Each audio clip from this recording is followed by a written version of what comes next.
Itu saya sering nangisi fikihnya Mbah Mun. Di antaranya adalah saya pernah sejagongan sama Gus Hasib bin Wahab, termasuk pendiri NU Wahab. Saya cerita prestasi Mbah Hasyim, Gus Mbah Wahab, Bisri Sansuri, juga beberapa Kiai Ahmad Siddiq, Wali Maksum, sampai cerita Mbah bahwa para kiai ini berhasil menciptakan satu entitas agama menjadi tolok ukur. Jadi barokahnya mereka berjuang secara tadrijan, secara gradualisme, secara proses. Sekarang itu calon bupati kok tidak sholat, itu tidak keren dan tidak dipilih. Gubernur kok terkenal nggak sholat itu pasti nggak dipilih. Artinya kiai ini berhasil, bahkan nilai-nilai politik pun harus bersama nilai-nilai apa? Agama. Pejabat kok ketahuan selingkuh itu habis. Artinya nilai-nilai yang menurut agama mungkar, satu hal yang buruk, itu juga buruk di perspektif politik Indonesia. Jadi dan itu tanpa bikin negara ini terus kayak jadi negara Islam.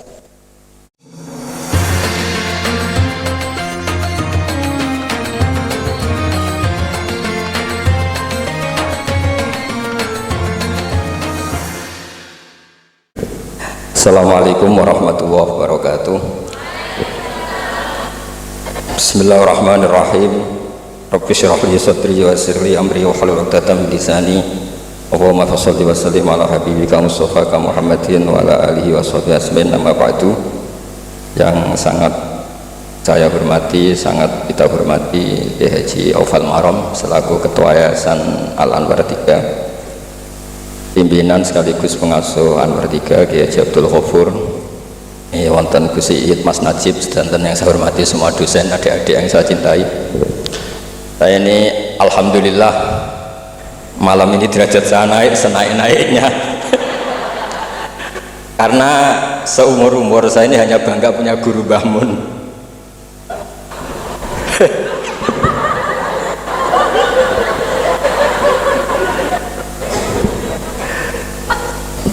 Tapi malam ini punya guru baru. Nah, ini sekaligus dicatat oleh Ketua Yayasan Gus Aufal tadi, Pak Amin mengaku saya muridnya.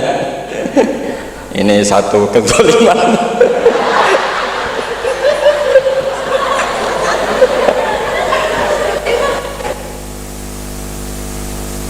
Jadi tapi saya senang ya, karena apa ya, ciri jadi wali itu harus mazlum dizalimi.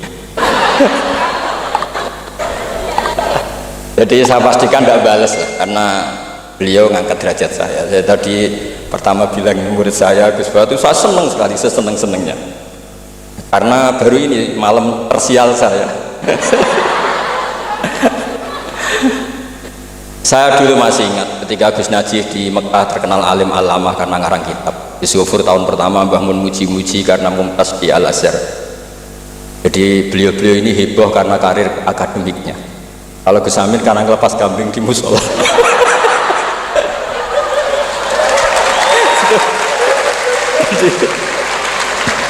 Jadi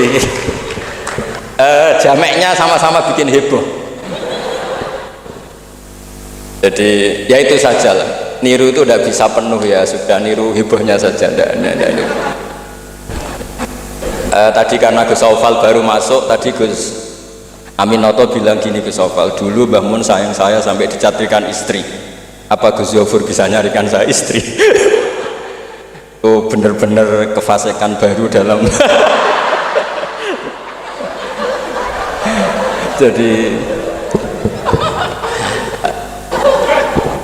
Jadi kita rileks saja karena ini apa ya, guyon itu bagian dari ibadah kelas tinggi. Ya ini betul, saya dulu mengkaji sama Gus Ghafur seperti beliau tadi cerita. Di antara kegiatan beliau kalau malam belajar usul fikih, kita belajar bareng-bareng. Di antara pendapat usul fikih yang menyenangkan kita itu adalah mubah itu wajib, dan itu saya kenang betul. Izma min mubahin ila wa yatahaqqaqu bihi tarku haramimma. Ayatahaqqaqu bisukun tarku qadhi wa bisukut tarku qadar. Itu pasti Pak Amin tidak bisa hafal sebanyak ini, tidak bisa. Jadi dia itu pelarian karena ngapalkan nggak bisa, ya sudah gojlok saya. Tapi ya tetap tidak level lah, kira-kira gitu. Tidak level, jadi nggak level. Artinya begini ya, malam ini kita guyon nikmati suasana seperti ini dengan Gus Zofur, dengan Gus Saufal. Malam ini artinya kita ada dugem. Malam ini kita ada zina, ada dugem, tidak melihat hal yang maksiat. Jadi mubah itu tarkul haram. Tarkul haram wajib, meninggalkan haram itu wajib. Berarti fi'lul mubah juga wajib. Tapi mubah loh ya, bukan ngelepas kambing di musola. Kalau itu tidak wajib ya tidak mubah, haram. Tapi di pondok ada adat, kalau yang melakukan itu Gus itu makfu. Jadi kalau di bab najis ya najis makfu lah, itu kira-kira. Artinya khazanah kita cukup untuk menganalisis itu. Saya memang di antara murid yang sering mengkaji Mbah Mun secara fikih. Saya pernah bilang di rumah dinasnya Gus Yasin, bagaimana beliau tadi menyinggung, ketika Gus Yasin diduetkan dengan Pak Ganjar, ini menjadi fikih abadi bahwa ada fikih besar, yaitu ulama tidak ada tradisi atau tidak boleh ada tradisi berhadapan-hadapan dengan umarok. Kita sama-sama berduet untuk kelangsungan bangsa ini secara damai dan bermartabat. Jadi nggak penting menurut saya Gus Yasin wakil gubernur, apa Gus Yasin ketua DPR dulu, Kak Kamil ketua DPR, Gus Kamil. Yang menjadi penting bagi kita adalah fikih ini akan abadi. Itu juga ketika Gus Zofur sekolah sampai doktor, bahwa ulama Sa'alim Mbah Mun, putra Mbah Zubair tidak anti dunia kampus, sehingga Gus Zofur sekolah ya sampai dokter. Juga beliau tidak anti khusyuk, tadi kata Gus Iid, khusyuk yang dimaksud Yai bukan terus khusyuk karena Yai sering menghentikan manis zada khusyuan zada jalan, terus ada orang kayak Gus Amin dia nggak khusyuk supaya nggak dikatakan bodoh. Itu memang cara beliau melawan makalah itu. Kalau beliau khusyuk kan nanti zada apa? Jalan, maka pura-pura ada khusyuk, selain itu fakta terus ya sudah jadinya seperti itu. Saya itu sering meneliti fikihnya Mbah Mun, mulai yang tadi. Saya masih ingat ketika Yai mau ketemu Bu Mega ketika mau haji, Yai tindak Jumat, ketemu Bu Mega itu Sabtu, beliau terbang Ahad. Di antara yang dihentikan ke santri-santri, kira-kira gini maknanya, besok saya ketemu Ibu Mega dan ini bagus supaya Indonesia damai karena ulama dan umaroknya ini satu kombinasi antara nasionalis dan religius. Beliau itu paling menghindari kalau Indonesia chaos, kemudian ada dosa yakulu batu batu. Kalau chaos itu mungkin potensinya saling bunuh, saling apa. Sehingga ketika melihat Mbah Mun ketemu Mega itu pikiran pertama saya adalah sabkut bima, jangan sampai terjadi. Karena beatan pertama Al-Quran adalah wa itakhadna mitsaqakum la tasfikuna dima'akum. Dan itu beliau melakukan itu dengan cara yang sangat elegan. Ketemu orang yang benar-benar jadi aktor di Indonesia. Siapa yang nggak ngerti Mbah Mun aktor penting dalam perjalanan agama di Indonesia. Mega sebagai simbol nasional. Beliau dengan besar hati ketemu, dan itu kita membaca fikih sebagai bentuk tiknan lidima'il muslimin, upaya supaya Indonesia itu damai baik-baik saja. Saya tentu belajar banyak dari Gus Zofur ketika menafsirkan kenapa Al-Barjanji itu menjadi mujad. Kata Gus Zofur, padahal karangan Al-Barjanji itu tidak besar-besar kayak Sayyid Zabidi yang ngarang. Karena ketika negara lain bingung, ya, kata beliau bingung menemukan format Islam, masih perang, mencari bentuk ini Sunni atau apa, ribet perang. Indonesia itu terbangan. Betapa indahnya Indonesia, serasa perang, terbangan. Gitu. Ya ini ya gejolak-gejolokan, ya rileks santai. Sampai saya tidak tahu ini kiai dari mana. Makanya ini sekaligus untuk mahasiswa baru, terminan dosen Anda ya, mulai yang waras kayak Gus Zofur sampai yang kewarasannya kita tidak tahu tapi ya waras. Itu tadi Gus Zofur menambahkan Aminoto Setio Garwo. Saya tidak tahu itu tambahnya Gus Zofur apa ada di aktenya, nggak tahu saya. Tapi saya kenal Gus Amin itu lama sekali. Jadi saya tidak perlu cerita kalau beliau pernah ngaji saya karena nanti kasihan. Saya tidak perlu cerita itu karena saksinya lebih banyak beliau ngaji saya ketimbang saya ngaji beliau. Tapi itu cara beliau punya harga diri, ya monggo itu kalau saya terima dengan lapang dada. Jadi beliau orang kedua setelah Mbah Nawawi yang ngaku saya sebagai muridnya. Tapi saya mau cerita yang agak serius, ini 5 menit tentang fikihnya Mbah Mun. Tadi Gus Said bilang termasuk yang tahu banyak tentang karangan Mbah Mun termasuk tentu saya. selain santri-santri yang saya pernah ditanya Mbah Mun ketika film Masjidin Nabawi, ditanya, nah apa kowe Mbak Gofur kok ngotot aku seneng nulis ya? Saya bilang nanti biar cucu-cucu jenengan masih melihat naskah-naskah jenengan. Iya kata beliau. Saya masih ingat dawuh Imam Syafi'i, al-laits afqahu min Malik illa annahu daya'ahu ashab. Sebetulnya Imam Laits itu lebih ahli fikih ketimbang Imam Malik. Padahal Imam Syafi'i itu muridnya Imam Malik, tapi fil fikih muji Imam Laits, al-laits afqahu min Malik illa annahu daya'ahu ashab. Tapi sayangnya Imam Laits ini murid-muridnya nggak ada yang benar, karena tulisan-tulisan Imam Laits ini tidak ditadwin, tidak dimudawwan. Maka kita tidak ingin Mbah Mun yang kita idolakan, kita gurukan, kemudian bukunya tidak mudawwan. Sehingga saya, utamanya tentu putra-putra beliau, mulai dari Gus Subab, Gus Najih semuanya, termasuk Gus Sofur, itu sangat menginginkan beliau itu memang mentadwin itu. Saya beri contoh misalnya begini, kepandaian Imam Laits dibanding Imam Malik. Imam Malik ketika ditanya apa saja, sok ahli Madinah, Kail juga kailu ahli Madinah, semuanya bilang ahli Madinah. Alasannya beliau Madinah adalah muhajirur Rasulillah, tempat hijrahnya Rasulullah SAW, dan itu nggak ada yang memungkiri. Tapi ketika Imam Laits mulai mengirimi surat ke Imam Malik, itu ditulis Sayyid Muhammad di Syariatul Wal Khalidah, itu beliau, oke, Anda orang alim, saya ngakui Anda alim gini-gini, tapi Anda ada yang lupa bahwa ashabu Rasulillah tafarraqu bil buldan. Ashabnya Nabi ini kemana-mana. Di Irak, di situ ada Sayyidina Ali, hidup di Najaf, diikuti oleh Abdul bin Mas'ud. Di Mesir ada Abu bin Amr bin As, ada Amr bin As malah. Di Mekah ada ini. Dan semua mereka ini menciptakan satu kultur, dan kultur itu tidak sejengkal pun beda dengan yang ditanamkan Rasulullah SAW.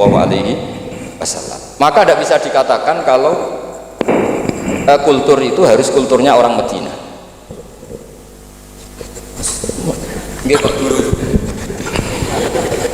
Ini naik pangkat ini, seorang guru melayani muridnya. Ini juga cara beliau untuk mengalahkan saya di dunia wali, jadi makanya pura-pura tawadhu. Nah, al-laits afqahu min Malik. Beliau punya sekian contoh bahwa orang Irak itu nggak kalah kerennya lah kira-kira gitu, tentang ukuran-ukuran sok, karena Sayyidina Ali di situ juga menciptakan kultur.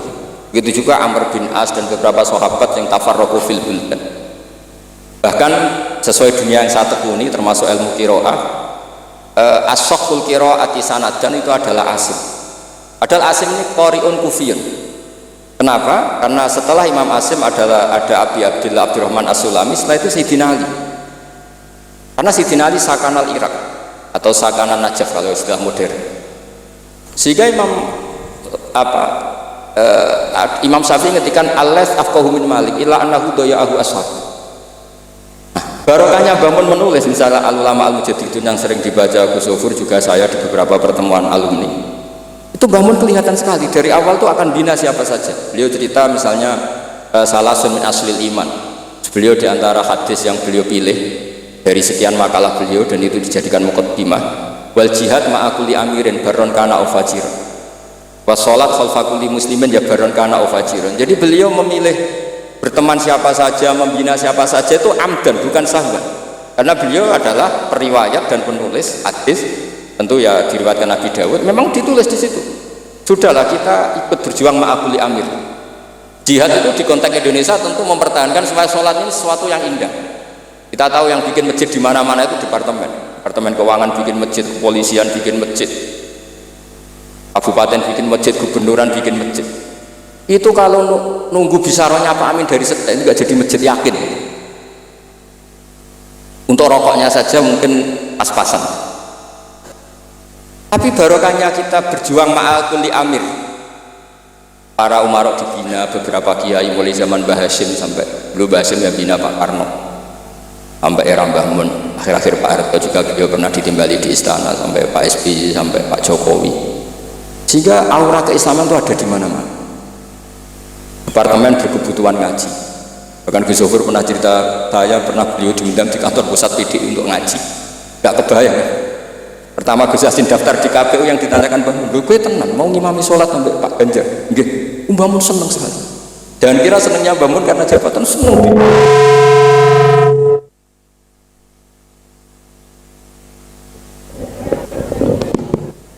Jadi Mbah Mun ketika Gus Yasin cerita sholat tadi itu senang sekali. Senang sekali diceritani bahwa barokahnya Gus Yasin di Wetan itu ada dengan tanda petik, ada komunitas yang kayak sholat itu jadi ukuran. Saya meskipun nggak nangis di depan umum kayak Gus Amin tadi, saya juga heran kok bisa nangis. Itu saya heran betul, dan saya tetap husnudzon itu asli. Ya agak memaksakan husnudzon saya, tapi ya sudahlah, saya husnudzon kalau itu asli. Itu saya sering nangisi fikihnya Mbah Mun.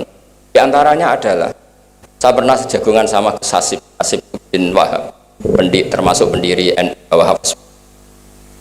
Saya cerita prestasi Mbah Hasyim, Gus Mbah Wahab, Bisri Sansuri, juga beberapa Kiai Ahmad Siddiq, Bali Maksum, sampai cerita Mbah bahwa para kiai ini berhasil menciptakan satu entitas agama menjadi tolok ukur. Jadi barokahnya mereka berjuang secara tadrijan, secara gradualisme, secara proses. Sekarang itu calon bupati kok tidak sholat, itu tidak keren dan tidak dipilih. Gubernur kok terkenal nggak sholat, itu pasti nggak dipilih. Artinya kiai ini berhasil, bahkan nilai-nilai politik pun harus bersama nilai-nilai apa? Agama. Pejabat kok ketahuan selingkuh itu habis. Artinya nilai-nilai yang menurut agama mongkar, satu hal yang buruk, itu juga buruk di perspektif politik Indonesia. Jadi kayak, dan itu tanpa bikin negara ini terus kayak jadi negara Islam. Kurang apanya coba istihad guru-guru kita yang luar biasa. Saya pikir sampai di sini aja, nanti moderator biar balas saya supaya saya lebih madlum lagi. Semakin madlum semakin derajat saya akan naik. Dan monggo Gus Amin kalau mau memadlumi saya persilahkan, karena saya ini kan apa ya, sudah terlalu kuat lah, kayaknya agak ngefek. Tapi nggih monggo lah, kalau artinya ini sekali-kali saya ngomong serius. Jadi dulu nyuwun sewu, kita pengajian saja harus lapor, harus izin, bahkan ada istilah SIM, surat izin apa mubalek ya dulu, namanya juga SIM. Ini abahnya Pak Rafiq itu ya temannya bapak saya, masuk teman bodoni, ini masyhur ini. Ibunya Pak Rafiq ini nggak pernah masak enak, kecuali ada tamu. Akhirnya kerjasama sama bapak sama Mbah Mun, kalau Jumat pagi disuruh ke situ. Terus Mbah Musa ini abahnya ini, Bu, engkau apa ono Kiai Nur Salim ono Mbah Mun masak, iya, terus masak enak, terus bapaknya ikut makan enak itu. jadi Kiai dulu itu seni, sampai kepen mangan enak itu harus bodoni istri. Dan itu semoga bodoni yang wajib. Karena apa ya? Seneng itu wajib akhirnya. Makanya saya dengan Pak Rafiq ini ya mulai dulu ya kayak saudara, karena dulu Mbah Mun, bapak, Mbah Musa itu ya teman, termasuk kalau harus bodoni istri ya bodoni. Akhirnya ya tiap Jumat itu main ke situ. Karena itu dengan cara itu makanya enak, kalau enggak ya tempe terus gitu. Nah itu bisa ditiru. Bisa ditiru, jadi ya bagus lah itu kalau itu. Solutif itu kata Gus. Ya monggo niki moderator malih Gus Amin. Assalamualaikum warahmatullahi wabarakatuh.